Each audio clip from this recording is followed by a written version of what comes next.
한 17년 전쯤에 저희 선배 목사님이 부천에 있는 한 교회 가서 집회를 인도하게 되었는데, 첫날 저녁 하나님은 우리를 사랑하시는 좋으신, 자비하시고 용서가 한이 없으신 좋으신 하나님 아버지입니다, 이런 내용으로 설교를 했습니다. 이제 설교를 마치고 안수기도를 하기 위해서 앞자리부터 쭉 앞으로 나가고 있는데, 한 4번째 줄 정도에 다가가고 있을 때 복도 쪽으로 앉아있던 한 자매가 그 목사님이 오는 것을 딱 느끼더니 갑자기 눈을 똑바로 뜨고, 목사님께서 오늘 하나님은 좋으신 아버지라고 설교 말씀을 하셨는데 저는 그렇게 생각하지 않습니다. 사실 조용히 이야기하는 거였지만 굉장히 시비를 거는 이러한 표정으로 그런 질문을 던졌습니다. 이 말을 듣고 이 목사님이 순간적으로 당황이 되었지만, 그 순간에 목사님의 입에서 자매님의 아버지는 좋은 아버지가 아니셨나요? 라고 하는 말이 흘러나갔다고 합니다. 자매는 그 말을 듣자마자 깜짝 놀란 표정으로, 아니 어떻게 우리 아버지가 나쁜 아버지라는 것을 아셨습니까? 그녀의 아버지는 알코올 중독자였고, 또 술만 먹고 오면 어머니를 구타하고 살림을 깨트려버리고 마침내는 가족들을 버려두고 가출을 했습니다. 두 딸을 고생하면서 이 어머니가 키웠고, 결국 어머니는 화병으로 이 세상을 떠나셨다고 합니다. 그런 환경에서 그런 일을 겪으면서 성장했기 때문에 이 자매의 마음에는 아버지가 결코 좋은 아버지로 인식될 수 없었고, 하나님을 믿으면서도 하나님 아버지, 그 아버지가 좋으신 아버지라고 결코 속에서부터 받아들여지지를 않습니다. 데이비드 스톰이 이런 말을 합니다. 인간은 자신의 부모, 특히 아버지의 형상대로 하나님을 바라본다. 인간은 관계성 안에 있는 존재입니다. 아멘. 혼자가 아니라 인간은 이미 관계성 안에서 태어나고 관계성 안에서 이 땅에 살아가게 됩니다. 오늘 우리에게 주신 10절 말씀을 보십시오. 여기에는 적어도 서너 가지, 4가지 정도의 관계성이 등장합니다. 10절에 보면 도둑이 우리 삶 가운데 있습니다. 이 도둑의 관계성이 있어요. 그리고 내가 온 것은 예수님입니다. 곧 예수님과의 관계성이 있습니다. 세 번째 뭘까요?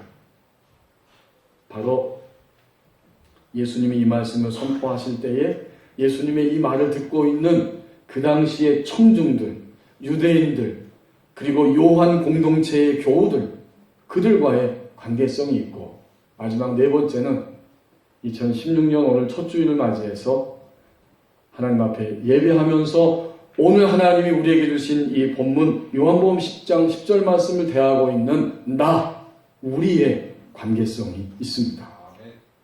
그렇습니다. 인간은 어머니의 모태에 잉태되는 순간부터 이미 관계성을 가지고 시작을 하게 됩니다. 어느 가정에서 간절히 아들을 원했는데 출생하고 보니까 딸입니다. 반대로 이번에는 꼭 딸을 원했는데 깊이 딸을 소원하고 마음으로 생각하고 있었는데 태어나서 보니까 아들입니다. 그럴 경우에 이 아이들은 출생하여서 부모에 대한 죄의식을 가지고 있다고 합니다. 그것이 더 심하면 내가 남성인지 여성인지 성 정체성의 혼란을 가져올 수도 있다고 그렇게 이야기합니다. 인간은 요람에서부터 무덤에 갈 때까지 관계성 안에 있는 존재입니다. 아멘. 이제 다시 10절을 좀 더 세밀하게 살펴보십시오. 우리에게는 2가지 관계성이 다가온다고 말씀합니다. 먼저 10절 상반절에 도둑이 오는 것은, 도둑이 옵니다. 도둑의 관계성이 우리에게 다가옵니다. 이 도둑은 예수님 외에, 예수님 자신 외에 그 누군가가 내가 바로 구원자이고 인간을 위해 온 메시아라고 주장하고 그렇게 사람들에게 접근하는 모든 세력이 바로 이 도둑입니다. 아멘. 특히 예수님 당시에는 유대인들이었고 유대인들 가운데 그 당시 지도자였던 바리새인들을 의미하고 있습니다. 결국 이 바리새인들은 백성들의 믿음을 진리 가운데로 가지 못하게 하고 믿음을 떨어뜨리는 자들입니다. 아멘. 그들이 바로 도둑입니다. 아멘. 오늘 만약 저와 여러분의 믿음을 떨어뜨리는 어떤 사람이 있다면, 예를 들면 신천지의 교주인 이만희 같이 이단들이 우리의 믿음을 떨어뜨리려고 우리에게 다가오는데 이들이 바로 도둑입니다. 아멘. 이 바리새인들은 예수님 당시에 자신들의 생각에 빠져가지고 예수님을 영접한 사람 그리고 막 영접하려고 하는 사람들조차도 혼란에 빠지고 계속적으로 그들을 방해할 뿐만 아니라 마침내는 만약 예수가 메시아라고 믿는다면 그들은 우리 공동체에서 쫓아버릴 것이다. 이런 행동까지 그들이 하고 있습니다. 한번 찾아볼까요? 앞에 요한복음 9장 22절 말씀 그 앞부분에 있죠. 22절을 보겠습니다. 요한복음 9장 22절 그 부모가 이렇게 말하는 것은 이미 유대인들이 누구든지 예수를 그리스도로 시인하는 자는 출교하기로 결의하였으므로 그들을 무서워함이로라. 태어날 때부터 소경이었던 사람이 예수님의 능력으로 눈이 띄어졌을 때에 모든 사람들이 충격을 받았고 이제 그들은 저분이 메시아가 아닌가 수근수근거리면서 예수님을 향해 발걸음을 옮겨가기 시작하는데 유대인들은 예수님을 메시아라고 결코 인정할 수 없기 때문에 그 부모에게 찾아가서 다그칩니다. 너희 아들이 맞느냐? 태어날 때부터 소경이었느냐? 근데 지금은 어떻게 눈이 띄어졌느냐? 라고 부모의 목을 조이면서 물어봅니다. 그때 이 부모가 대답하는 말이 이것입니다. 우리 아들이 맞습니다. 저가 장성해서 큰 아이가 되었으니까 저 아이에게 직접 물어보십시오. 왜 그랬을까요? 22절 그대로입니다. 누구든지 유대인들이 바리새인들이 예수를 그리스도라고 시인하기만 하면 그들을 출교 내쫓기로 결의하였기 때문에 그들을 무서워함이라. 그렇습니다. 사람들의 믿음을 떨어뜨리는 자 그가 바로 도둑입니다. 아멘. 자, 그런데 여러분 가만히 이 말씀을 보십시오. 이 악한 일을 행하는 유대의 지도층 바리새인들은 사람이지만 그 배후에는 악한 영이 있습니다. 아멘. 예수님을 대적해서 끊임없이 논쟁을 벌이고 예수님을 향해 사람들이 가고자 할 때 그것을 방해하고 차단시키는 이런 일을 행하는 자 그는 사람 유대인으로서 도둑 바리새인들이지만 동시에 배후에는 사탄, 마귀, 악한 영이 그들에게 있었기 때문에 예수님은 그들의 정체를 분명하게 드러내십니다. 아멘. 요한복음 8장을 같이 보시겠습니다. 요한복음 8장 43절, 44절 말씀 앞으로 오시면 요한복음 8장 43절입니다. 어찌하여 내 말을 깨닫지 못하느냐 이는 내 말을 들을 줄 알지 못함이로다. 너희는 너희 아비 마귀에게서 났으니 너희 아비의 욕심대로 너희도 행하고자 하느니라. 그는 처음부터 살인한 자여 진리가 그 속에 없으므로 진리에 서지 못하고 거짓을 말할 때마다 제 것으로 말하나니 이는 그가 거짓말장이요 거짓의 아비가 되었습니다. 지금 예수님을 둘러싸고 논쟁을 벌이고 대적하고 달려드는 유대인들 향해서 예수님이 그들의 정체를 이렇게 밝혀주는 거예요.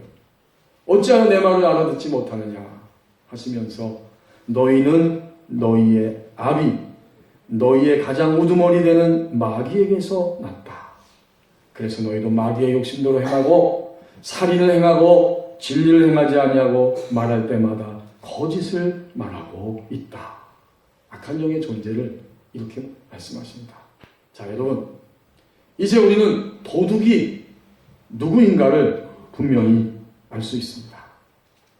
인간의 믿음을 떨어뜨리는 이 세상에 그 어떤 존재가 있다면 주님을 향한 믿음을 떨어뜨릴 때 그가 바로 도둑이고, 더 나아가서 그 배후에 있는 악한 영이 바로 도둑입니다.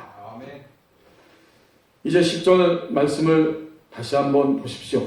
이 도둑이 와서 하는 일을 구체적으로 보여줍니다. 10장 10절 말씀. 도둑이 오는 것은, 도둑이 옵니다. 도둑이 와서 무슨 일을 하느냐? 도둑질한다. 이거 당연한 이야기 아닙니까? 그렇습니다.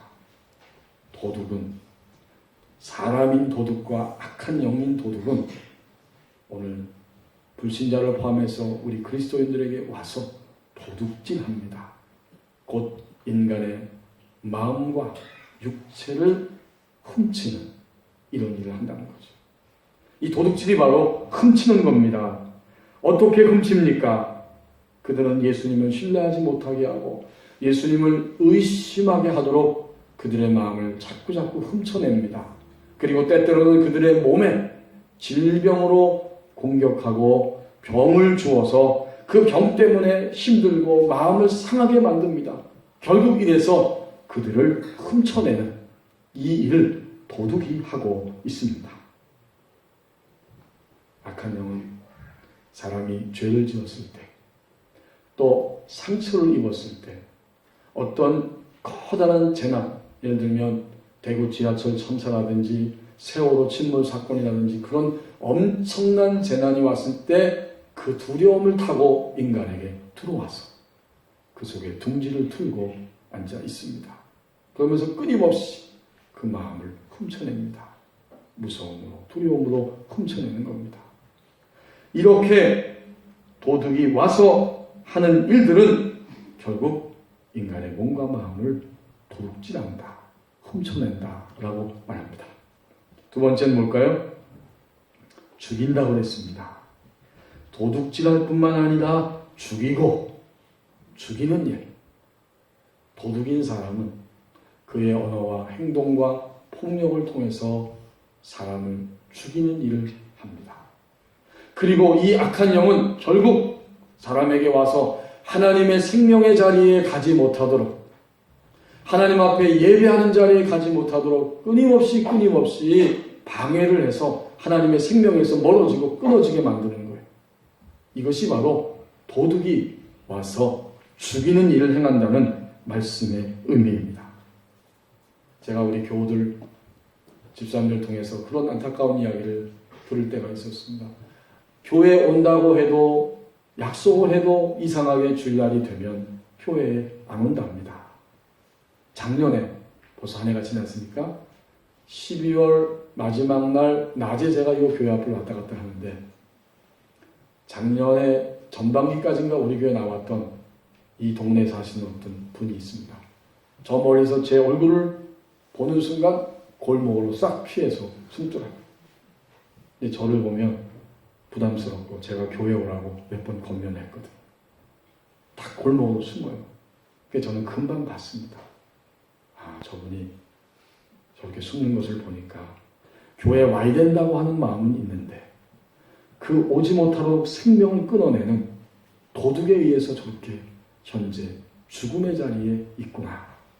그 사실을 생각했어요. 여러분, 정말 도둑은 죽이는 일을 합니다. 이 죽음은 물론 육체의 죽음입니다. 더 나아가서 육체의 죽음뿐만 아니라 우리의 영적 생명을 그렇게 죽입니다. 하나님을 예배하는 자리에 나가지 못하도록 하는 그 모든 일들, 이것이 바로 죽음의 일들입니다. 마지막 세 번째는 뭘까요? 멸망시키려는 것뿐이다. 오직 도둑은 도둑질하고 죽이고 멸망시키려는 목적, 이것밖에 없어요. 멸망이라는 말은 파괴입니다. 도둑인 사람은 사람들의 마음을 파괴시켜버립니다. 또 도둑인 이 악한 영은 사람들의 몸과 마음을 파괴시켜버립니다. 어떻게?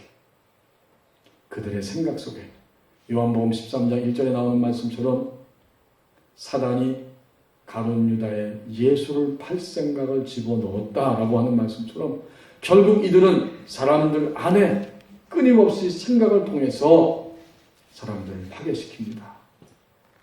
열등감, 교만함의 생각을 통해서 파괴시키고 예수님을 믿어도 별 볼 일 없고 소망이 없다는 생각을 집어넣어서 파괴시키고 또 많은 분노와 미움과 거짓과 용서하지 않는 마음과 이런 것들을 자꾸 주입시켜서 자신을 파괴시키는 것, 멸망시키는 것, 이것이 바로 도둑들이 하는 일들입니다. 아멘.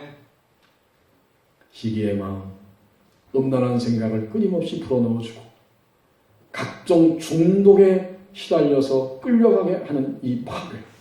언젠가 말씀드렸죠. 제가 알고 있는 어떤 젊은이가 밥도 먹지 않고 잠도 자지 않고 몇 날 동안을 컴퓨터 오락에 빠져서 그냥 그것만 하다가 그대로 쓰러져서 병원에 실려갔습니다. 이렇게 인간을 파괴하는 것이 바로 도둑의 일입니다. 자살 충동을 줍니다. 여러분, 우리는 바깥에서 이야기할 때는, 신앙 바깥에서는 자살하려고 하는 마음이 그냥 그럴 수 있다 심리적으로 말하지만 믿음 안에서 들어와서 보면 끊임없이 악한 영들은 인간을 자살 충동, 자살 생각으로 끌고 가게 합니다. 우울한 마음을 자꾸 생각 속에 집어넣어 버립니다. 이것이 바로 도둑이 와서 파괴시키는 일들입니다.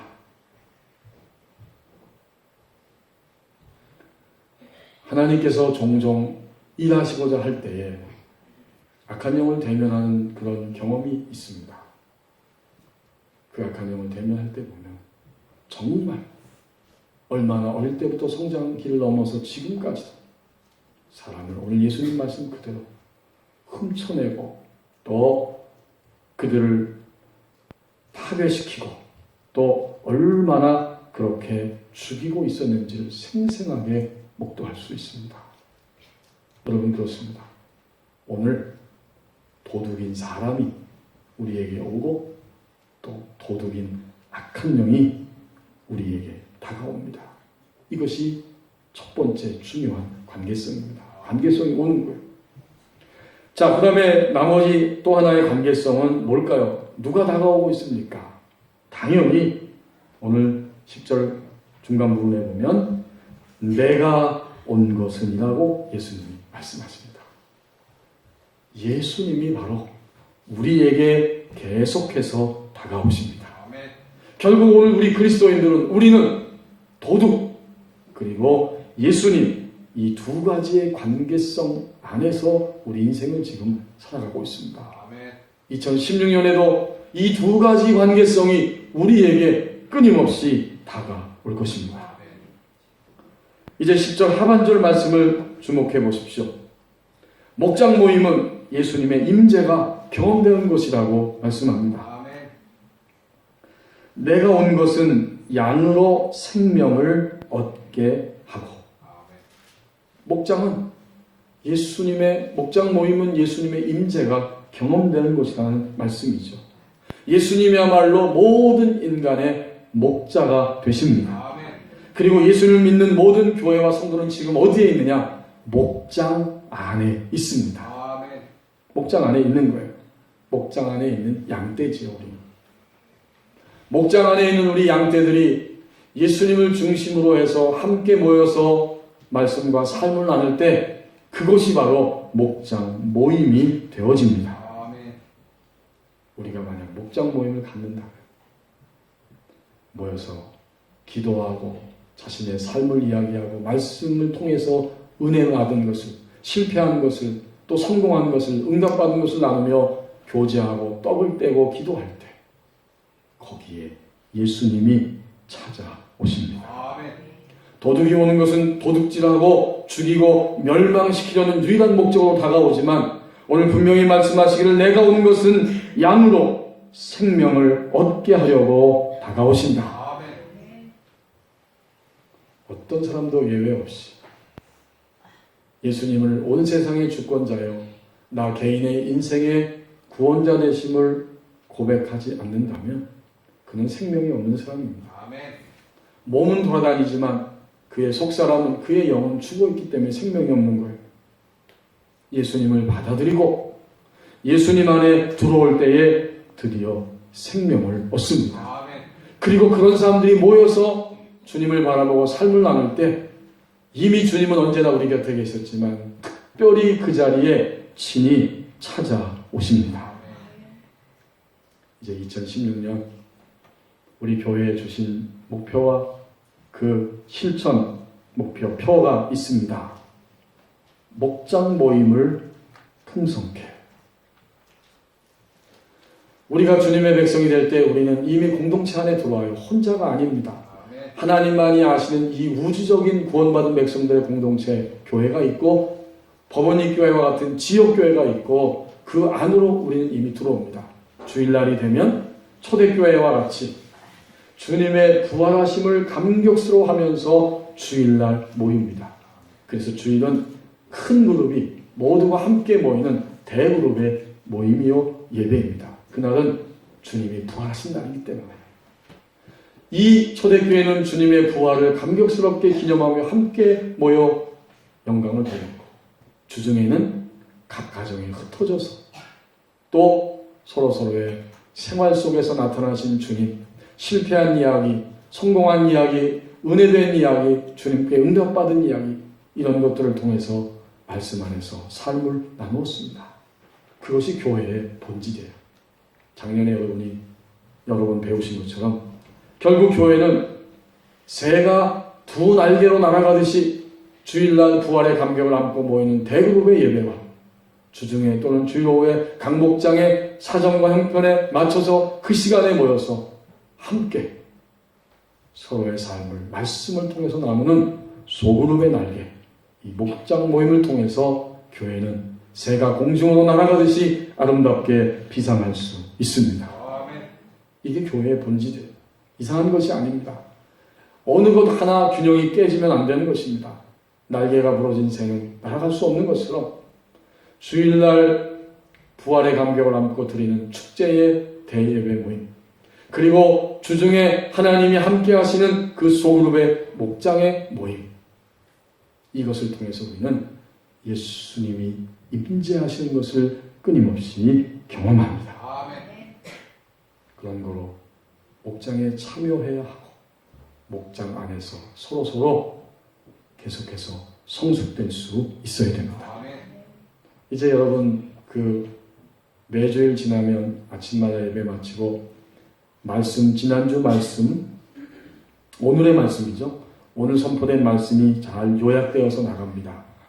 그런데 그 순서지 뒷면에 보면 뭐가 있죠? 목장 모임을 어떻게 진행해야 된다 하는 것이 그 순서지 여러분의 나눠드리는 바로 뒷면에 나와 있습니다. 이것은 주일날 예배의 복사판이 아니고 기존에 드려진 그런 예배의 중심이 아니라 모임 중심입니다. 목장 교회 모임. 목장원들을 함께 환영합니다. 그리고 성령의 임재 속으로 들어가기 위해서 장막비 같은 찬양을 함께 드립니다. 교제를 통해 말씀을 통해 서로의 삶을 나눕니다. 목장교 회. 회는 뭘까요? 이제 모든 목장원들을 기도와 섬김을 통해서 함께 섬깁니다. 기도의 제목을 내놓고, 그죠? 서로서로 기도의 제목을 내놓고 위에서 중보하며 기도합니다. 공동체의 제목을 내놓고 함께 기도하는 거죠. 목장교회까지 했죠? 모는 뭘까요? 모든 사람이 사역에 참여하는 거예요. 한 사람도 예 없어요. 목장 모임 장소를 준비하는 사람, 간식을 담당하는 사람, 찬양을 담당하는 사람, 그리고 그 안에 회계, 재정을 담당하는 사람, 더 나가서 중보기도 사역을 위해서 구체적으로 그 제목을 적고 우리 주변에 우리가 도와야 할 이웃들이 누가 있는가를 알고 이렇게 각자의 은사에 따라서 달란트에 따라서 사역을 다 감당합니다. 5명이면 5명, 그리고 10명이면 10명에 맞게 다 모든 사람이 한 사람도 예외 없이 사역에 참여합니다. 마지막 목장교회 모임. 임은 뭘까요? 임재하시는 성령 안에서 모임을 마무리합니다. 합심기도로 마무리할 수도 있고, 서로 축복하면서 마무리할 수도 있고, 주님을 찬양하면서 마무리할 수 있고, 그때그때마다 성령님이 감동하시는 그 임재 안에서 목장 모임을 마무리할 수 있습니다. 그렇습니다. 우리가 이렇게 목자이신 주님을 함께 믿고 섬기며 목장 안에 있는 양떼로서 주일날 대그룹의 모임과 주중에 소그룹 모임을 할 때에 그 목장 모임 안에 주님은 찾아오시고 목장 모임은 예수님의 임재가 경험되는 것이라고 말씀해 주십니다. 아멘. 이제 마지막 부분을 보십시다. 10절 제일 끝부분에 보면 목장 모임은 예수님의 생명을 더 풍성하게 얻는 곳이라고 말씀합니다. 아멘. 10절 끝부분 더 풍성히 얻게 하려는 것이라. 그렇군요. 목장 모임은 예수님이 우리 모임 가운데 찾아오시는 임재를 경험할 뿐만 아니라 예수님의 생명을 더 풍성하게 우리 안에 체험될 수 있도록 그렇게 얻는 곳이라고 말씀합니다. 작년 2015년 1월 1일 날 제가 어떤 사업하는 분한테 딱 새해 축하 메시지를 받았습니다. 카톡을 통해서 와서 딱 열어봤더니 거기에 올 한 해 부자 되세요. 그렇게 써있더라고요. 그런데 올해는 그런 메시지를 아직 받은 적이 없어요. 부자 되세요. 여러분, 긍정적인 의미에서 그리고 복음적이고 적극적인 의미에서 그리스도인들은 주님을 믿을 때 생명을 얻는 것이고 그 생명은 점점 풍성해져서 마침내 이 땅에 사는 동안 영혼 몸이 날마다 부유한 자로 살아가게 되어집니다. 목장 모임은 생명을 얻어서 주님의 임재를 경험하는 자들이 정말 더 주님의 생명이 얼마나 풍성한지를 끊임없이 경험하고 얻는 것이라고 말씀해 주십니다. 이제 매일매일 우리가 주님의 생명을 얻은 자로 살아가면서 목장 모임에 참여할 때 거기에 우리가 경험하지 못하고 맛보지 못했던 놀라운 주님의 풍성함이 점점 더 분명하게 나타날 수 있습니다. 저와 여러분 안에 있는 생명은 작아질 수도 있어요. 그리고 커질 수도 있습니다. 2016년에는 더 풍성함을 얻는 이런 목장 모임이 되어야 할 것입니다. 같이 모여서 기도하기 때문에 예수님의 생명은 이미 거기에 와 계시지만 이것이 점점 확장되고 배가 되는 겁니다. 분당의 어느 지역교회에 목자로 섬겼던 지금도 섬기고 있는 어떤 집사님, 여성 목장의 집사님의 그 목자의 고백이 있습니다. 목장을 맡아서 섬길 때 우리 목장에서 기도 제목을 나누고 기도하면 꼭 응답되어진다는 이런 자랑을 하는 우리 목장원들이 있습니다. 근데 그 자매의 딸은 항상 엄마가 목장 모임에 간다 하면 엄마 오늘 목장 모임에 가서 아줌마들에게 이 기도 제목을 꼭 얘기하고 기도해 달라고 부탁해 주세요. 이렇게 말한다는 거예요. 목장 모임 안에 주님이 임재하시고 더 풍성함을 주신다는 것을 그 딸도 알고 있다는 이야기입니다.